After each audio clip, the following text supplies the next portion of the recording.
Hi guys, good morning. Welcome back to my channel. A brand new day and a brand new vlogs. Without any further ado, let's get started. And I hope आज का blog आप लोगों को बहुत अच्छा लगेगा।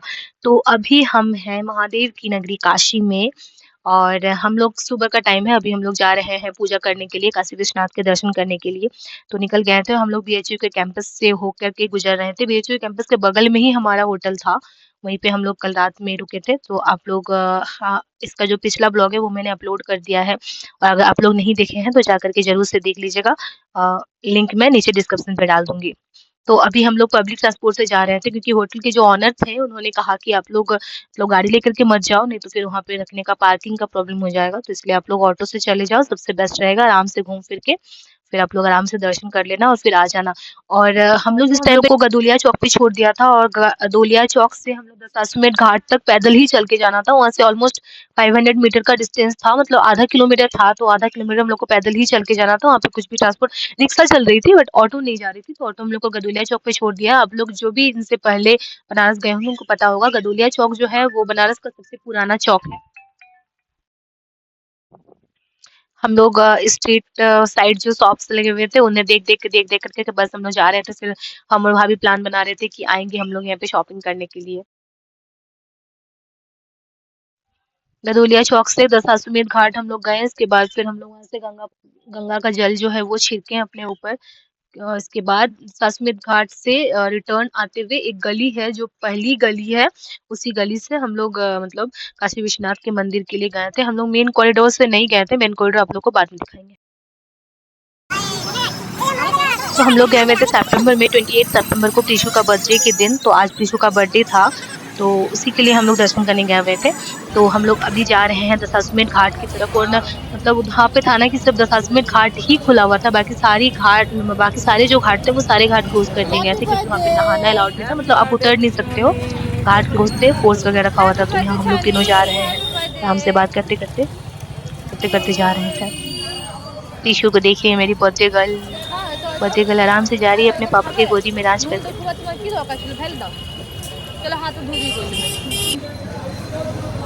जाते तो ससमेर घाट में आपको लगभग आधा किलोमीटर चलना पड़ेगा क्योंकि ऑटो पीछे ही हम लोग को छोड़ दिया था। तो वहां से हम लोग पैदल चल रहे थे और बस सोच सोच के जा रहे थे कि बस जाएंगे। फिर गंगा में नहाने का बहुत मन था लेकिन हम लोग नहीं नहा पाए, घर में प्रॉब्लम था, बताएं आप लोगों को।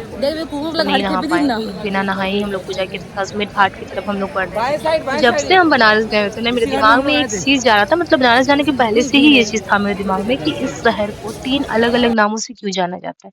पहला नाम काशी, दूसरा नाम बनारस, तीसरा नाम वाराणसी। तो ये सवाल बहुत टाइम से मेरे दिमाग में था। जब हम पिछली बार बनारस गए हुए थे उस टाइम से ही मेरे दिमाग में था कि ये क्यों है। इसका मतलब रीज़न जाना था। गूगल में सर्च किए थे तो बहुत सारी चीज़ें पता चली थी। पर मैंने ना वहाँ पे मतलब और भी लोगों से मतलब पूछा, जाना, बहुत सारे लोगों से जाना, मतलब मैं सैटिस्फाई नहीं होती थी किसी के भी नाम से। और इसके बाद फिर मैंने कुछ लोगों से बात करी एंड देन मतलब मुझे पता चला। फिर मैंने बहुत सारी रिसर्च भी करी, देन मेरे को पता चला। तो मैं आप लोगों की इसके पीछे की जो स्टोरी है मैं इसी ब्लॉग में शेयर करूँगी कि बनारस को 3 अलग-अलग नामों से क्यों जाना जाता है।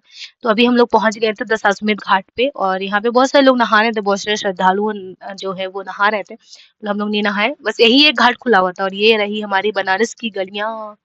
बनारस की गलियाँ उसकी बात ही क्या है, जब तू बन जा गली बनारस की मैं शाम तलक भटकूं तुझ में, ऐसी वाली बातें हैं। चलते जा रहे थे, मतलब ये जो गलियां हैं छोटी छोटी सी गलियां हैं तो बहुत प्यारी है। और ये हम लोग कॉरिडोर पे पहुंच गए थे। वहां पे बस गली में जाने के बाद हम लोग अपना मोबाइल वगैरह जमा कर दिए थे क्योंकि मोबाइल तो अलाउड नहीं है, आप सब लोग को पता ही है कि मोबाइल वहाँ पे अलाउड नहीं है। तो हम लोग ये कॉरिडोर पे आए थे, फिर वहां से हम लोग पूजा करके दर्शन वगैरह करके वहां से निकले एंड देन हम लोग यहाँ पे कॉरिडोर पे आए थे। तो ये है कॉरिडोर का नजारा। यहाँ पे इस कॉरिडोर पे ना लेजर शो भी होता है शाम को 7 बजे से, 7 से 7:30 के बीच में लेजर शो भी हुआ होता है, पर हम लोग नहीं आ पाए थे देखने।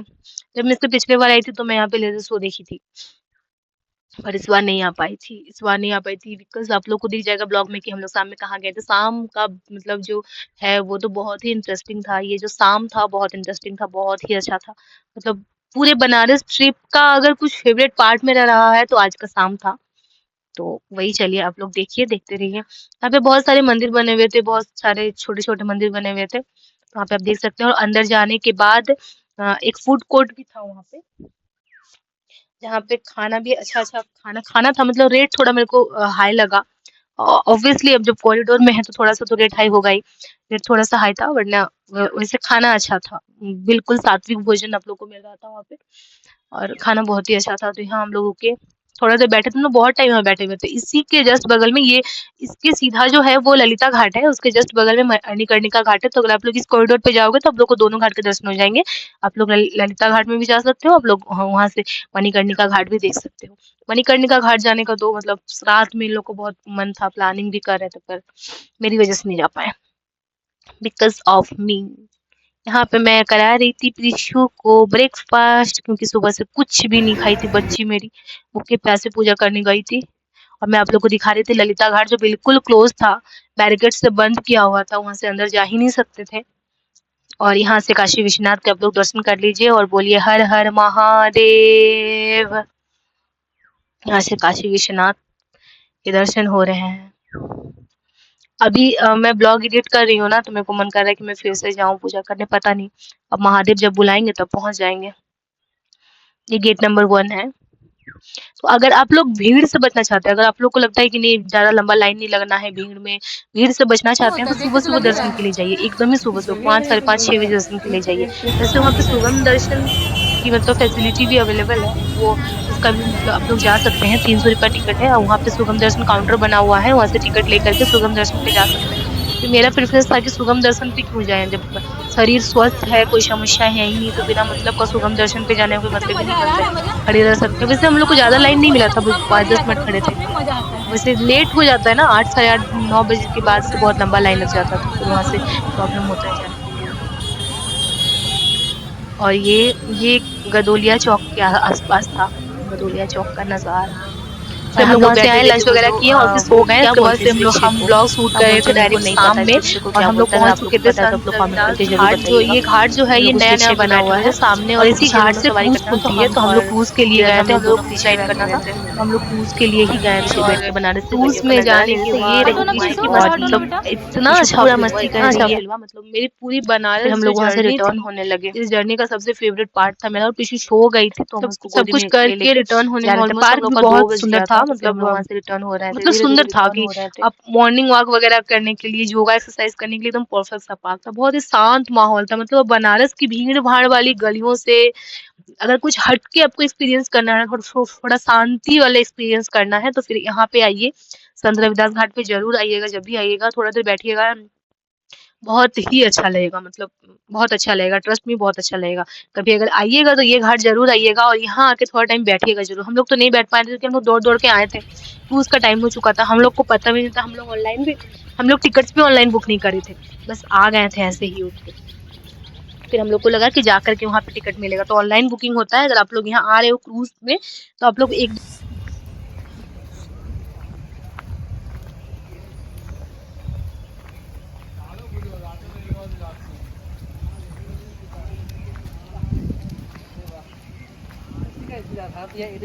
बहुत प्यारा जगह है। हम बस सुने थे बहुत के मुंह से, बस हम पिछली बार भी नहीं आए थे, नहीं आए हम सुने थे कि बहुत अच्छा है। उस बार नहीं आ पाए थे, बिकॉज रीजंस थे बहुत सारे। देखो वो अलकनंदा क्रूज है, इसके बारे में भी सुनते हैं। ये भी 3-4 क्रूज चल रहे हैं। वाह, लग नहीं रहा है कि हाँ सच में मतलब शांति वाली जगह पे आए हैं। हमको अपने प्लानिंग पे प्राउड हो रहे हैं।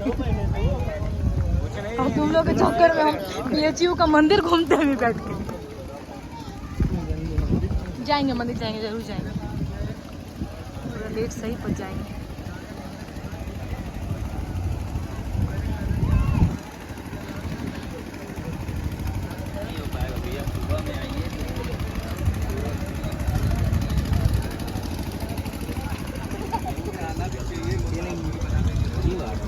तो चलिए मैं आप लोगों को बताती हूँ कि काशी, बनारस और वाराणसी इन तीनों नामों के पीछे की कहानियाँ क्या हैं। तो आप लोग मेरे साथ क्रूज राइड एंजॉय करते करते इन तीनों नामों के पीछे की कहानियाँ मैं आप लोगों के साथ शेयर करती हूँ। काशी, काशी को हिंदू धर्म में अत्यंत पवित्र माना जाता है और इसे मोक्ष की नगरी कहा गया है। काशी नाम की उत्पत्ति संस्कृत शब्द प्रकाश से मानी जाती है, जिसका अर्थ है प्रकाश। काशी का संदर्भ इस बात से है कि यह नगरी भगवान शिव की नगरी है, जहाँ से ज्ञान का प्रकाश पूरी दुनिया में फैलता है। प्राचीन काल में यह नगरी वैदिक शिक्षा और आध्यात्मिक का मुख्य केंद्र हुआ करती थी। इसी कारण इसे प्रकाश की नगरी या काशी कहा जाता है। काशी का उल्लेख प्राचीन ग्रंथों में भी मिलता है, जैसे ऋग्वेद, महाभारत और रामायण में। और बनारस, बनारस नाम वाराणसी का ही एक परिवर्तित रूप माना जाता है। इतिहास के अनुसार जब मुगलों और अंग्रेजों का शासन रहा, तब वाराणसी का उच्चारण धीरे धीरे बनारस हो गया। यह नाम आज भी प्रचलित है और स्थानीय लोग इस नगरी को बनारस कहकर ही संबोधित करते हैं। यह नाम वाराणसी के साथ साथ चलता रहा, खासकर ब्रिटिश काल में, और बनारस का नाम आम जनता और सांस्कृतिक संदर्भों में अधिक प्रचलित हो गया। वाराणसी, वाराणसी नाम का संदर्भ इस नगर की भूगोल से जुड़ा हुआ है। वाराणसी नाम दो नदियों वरुणा और अस्सी से आया है। वरुणा नदी शहर के उत्तरी भाग से और अस्सी नदी दक्षिणी भाग से बहती है। इन दोनों नदियों के बीच स्थित नगर को वाराणसी कहा जाता है। यह नाम भौगोलिक दृष्टि से इसे परिभाषित करता है। प्राचीन समय से ही वाराणसी का धार्मिक और सांस्कृतिक महत्व रहा है और इसे मोक्ष प्राप्ति का द्वार माना गया है। वाराणसी को भगवान शिव ने अपना निवास स्थान चुना था, इसलिए इसे शिव की नगरी भी कहा जाता है। तो इसका जो मतलब कंक्लूजन यही निकलता है कि काशी प्रकाश और ज्ञान की नगरी के रूप में प्रसिद्ध है। बनारस वाराणसी का ही एक लोक प्रचलित नाम है, जो मुगलों और अंग्रेजों के शासनकाल में प्रचलित हुआ था। वाराणसी नाम दो नदियों वरुणा और अस्सी के बीच स्थित होने के कारण पड़ा है। इन तीनों नाम से इस पवित्र नगरी के अलग अलग पहलुओं को आप देख सकते हो, चाहे वो आध्यात्मिक हो, सांस्कृतिक हो या भौगोलिक हो। तो ये छोटी सी जानकारी थी, जितना मुझे पता था, जितना मैं रिसर्च कर पाई थी, जितना मुझे पता चल पाया था, वो मैंने आप लोगों के साथ शेयर किया। आई होप आप लोगों को ये इन्फॉर्मेशन अच्छी लगी होगी। अगर अच्छी लगी होगी तो कमेंट में ज़रूर बताइएगा और एक लाइक करके ज़रूर जाइएगा। और अगर मेरे ब्लॉग्स अच्छे लग रहे हैं तो प्लीज़ मेरे चैनल को सब्सक्राइब कर लीजिएगा। नेक्स्ट टाइम और भी अच्छे-अच्छे ब्लॉग बनाने की कोशिश करूँगी। अभी जस्ट मैंने शुरुआत करा है, तो हो सकता है मेरे से बहुत सारी गलतियाँ हो और होती भी हैं। जब कोई इंसान कुछ शुरुआत करता है तो गलतियाँ तो होती ही हैं, उनसे नॉर्मल है, मेरे से भी होंगी। तो आई होप कि आप लोग अंडरस्टैंड करोगे और फिर मैं धीरे-धीरे और भी अच्छा कंटेंट लाने की कोशिश करूँगी। तो अभी हम लोग पहुँच गए थे दशाश्वमेध घाट में क्रूज़ राइड करते-करते। मतलब क्रूज़ राइड में मेरे को काशी, बनारस, वाराणसी का इन तीनों नाम के पीछे का जो मतलब है ना, क्या बोलते हैं, जो संदर्भ बोलते हैं वो पता चले। मतलब आप वहाँ जा करके ना इन तीनों नाम के मीनिंग को ढूंढ पाओगे अगर आप क्रूज राइड में जा रहे हैं मतलब सीरियसली। तो हम लोग दशाश्वमेध घाट पे थे, वहाँ पे आरती चल रही थी और बाढ़ आया हुआ था, इस वजह से सारे घाट डूब गए थे। तो वो जो भव्य गंगा आरती है वो तो हम लोग नहीं देख पाए। हम इससे पहले देखे हैं पर इस बार नहीं देख पाए। इस बार गंगा आरती ऊपर हो रही थी, छत पे हो रही थी, कोई घर था किसी का, उसके छत पे हो रही थी गंगा आरती। मतलब वो भव्य जो गंगा आरती होती है, जिस गंगा आरती की वजह से बनारस वाराणसी काफी फेमस है, वो गंगा आरती के दर्शन मैं खुद नहीं कर पाई, आप लोगों को भी नहीं करवा पाई। बहुत मतलब छत के ऊपर हो रहा था, मतलब आरती तो नहीं रुक सकती ना वहाँ पे, ये तो है ना कि मान्यता, बाढ़ हो, पानी हो, बरसात हो, कुछ भी हो, नहीं रुक सकती। तो वहाँ पे हो रहा था, शायद अच्छे से दिख नहीं रहा था, अच्छे से समझ में भी नहीं आ रहा, तो बहुत दूर से मैं जूम करके लेने की कोशिश कर रही थी और अच्छे से आ भी नहीं रहा था। और फिर भी आप लोग भीड़ देख सकते हो, बहुत भीड़ था, बहुत ज़्यादा भीड़ था। हम लोग सामने से देख रहे थे तो थोड़ा अच्छा दिख रहा था, वरना उस साइड इतना भीड़ था कि दशाश्वमेध घाट का था। और अस्सी घाट की आरती भी हम आपको इसी ब्लॉग में दीजिएगा, अस्सी घाट की आरती।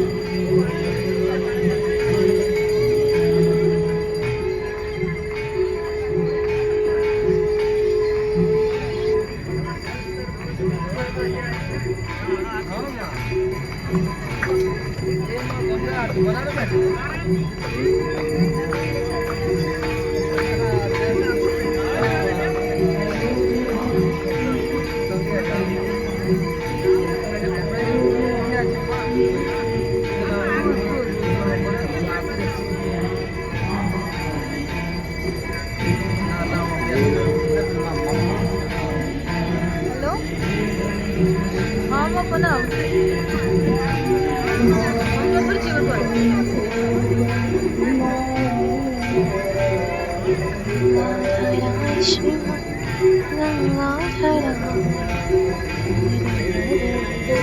আরো বড় বড় পাত্র নিয়ে ভাই, ছোট ছোট পাত্র থেকে করছে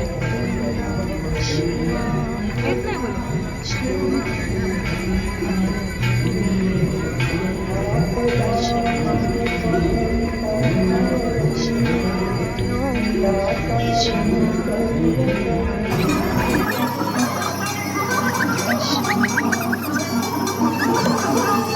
गंगा आरती देखते हुए मन को ना एक अलग ही शांति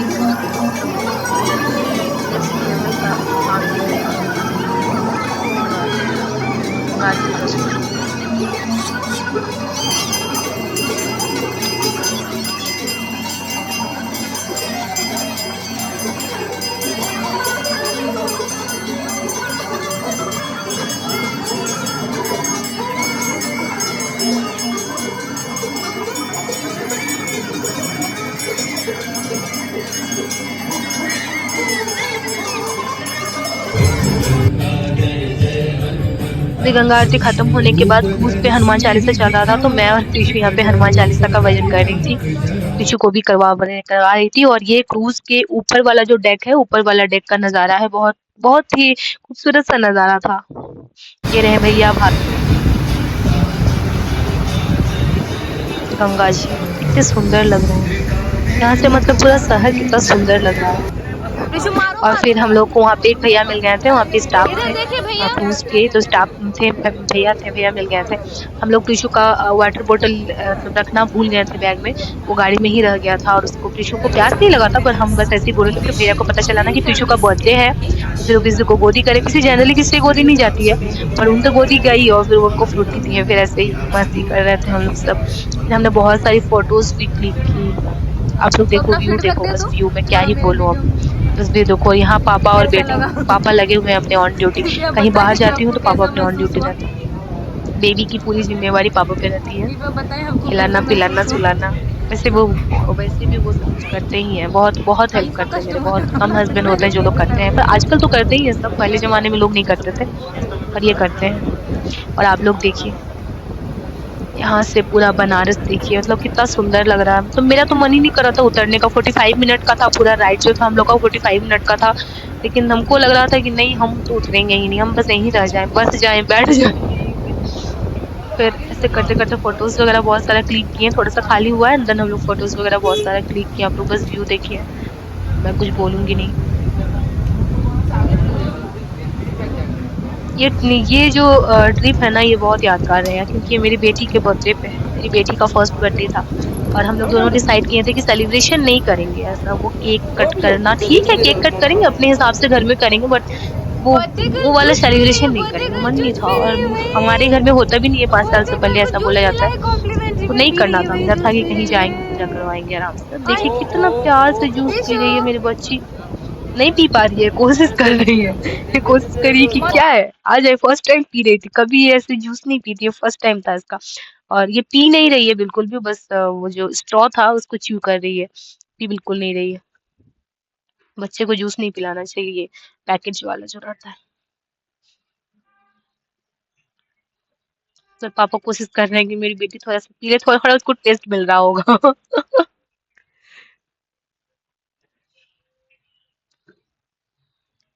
अब फिर से पिएगी। हम लोग का राइड खत्म हो गया था और हम लोग बस वहाँ से निकल गए थे। और फिर निकले और फिर भैया से बात कर रहे थे, तो भैया वही बोल रहे थे कि नेक्स्ट टाइम कभी आइएगा तो पहले से बुकिंग करके आइएगा, और नहीं तो मॉर्निंग में आ करके यहाँ पे हमारे पास बुकिंग कर लीजिएगा, नहीं तो ऑनलाइन बुकिंग कर लीजिएगा, कुछ भी वो करके आइएगा, वरना मतलब यहाँ पे नहीं मिलता है। और लकीली आप लोगों को मिल गया था, वरना ऐसे एकदम ही नहीं मिलता है। तो आप लोग का लक बहुत अच्छा था, इसलिए मेरा मिल गया था। तो थैंक यू महादेव कि हम लोग को मिल गया, और इतना सुंदर नज़ारा आपको से देखने का मौका मिला। Thank you so much Mahadev, thank you so much for everything. तो हम लोग बस यहाँ से निकल रहे थे। अब हम लोग यहाँ से निकले और फिर तो आज का ये खूबसूरत ब्लॉग यहीं पे एंड करते हैं। अगर आप लोगों को ब्लॉग अच्छा लगा होगा तो please do like share subscribe. Okay bye bye guys, take care.